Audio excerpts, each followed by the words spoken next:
Halo Sobat Sehat, selain menyebabkan nyeri ulu hati, penyakit asam lambung juga bisa memicu batuk.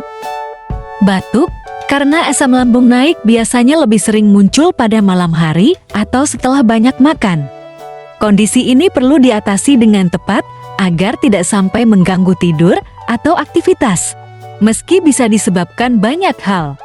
Batuk terus-menerus juga dapat dipicu oleh penyakit asam lambung atau GERD. Biasanya, batuk karena asam lambung muncul bersamaan dengan gejala lain seperti nyeri ulu hati, suara serak, sulit menelan, dan bau mulut. Batuk karena asam lambung biasanya berupa batuk kering. Jenis batuk ini bisa mengganggu penderitanya, apalagi jika muncul menjelang tidur atau memerlukan fokus ketika beraktivitas. Ada beberapa cara yang dapat dilakukan untuk mengatasi batuk karena asam lambung, yaitu sebelum lanjut videonya, subscribe dulu ya guys.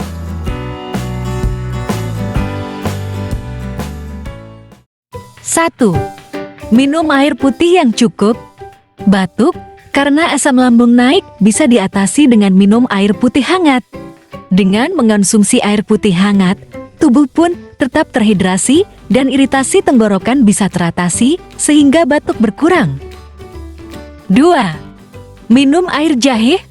Minuman untuk asam lambung yang juga bisa meredakan batuk adalah air jahe. Jahe bersifat anti radang sehingga dapat meredakan peradangan pada lambung dan mengurangi produksi asam lambung.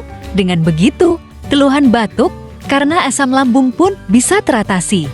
Selain itu, minum air jahe saat asam lambung naik juga mampu mengurangi atau meminimalkan naiknya asam lambung ke kerongkongan. Meski manfaat jahe untuk asam lambung beragam, tetap batasi konsumsinya. Konsumsi jahe secara berlebihan justru dapat menyebabkan perut kembung hingga nyeri ulu hati. 3. Menggunakan pelembab udara atau humidifier. Penggunaan humidifier di ruangan ber-AC bertujuan untuk menjaga kelembapan udara. Hal ini dianggap efektif untuk meredakan batuk kering, tak terkecuali batuk karena asam lambung.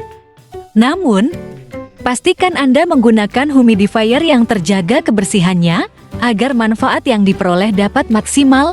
Pasalnya, humidifier yang kotor justru bisa mengotori udara dalam ruangan dan membuat batuk semakin parah. 4. Mengonsumsi obat asam lambung. Anda dianjurkan untuk mengonsumsi obat asam lambung agar penyakit asam lambung yang diderita bisa segera teratasi. Dengan begitu, keluhan batuk karena asam lambung turut membaik. Obat asam lambung yang bisa meredakan batuk karena asam lambung adalah obat dari golongan proton pump inhibitors PPACs atau antasida. Obat ini harus dikonsumsi sesuai saran dokter atau digunakan sesuai petunjuk penggunaan yang tertera pada kemasan. Itulah cara mengatasi batuk karena asam lambung naik. Jika cara tersebut telah diterapkan, tapi keluhan batuk masih muncul, Anda dianjurkan untuk melakukan konsultasi ke dokter guna mendapatkan penanganan yang tepat.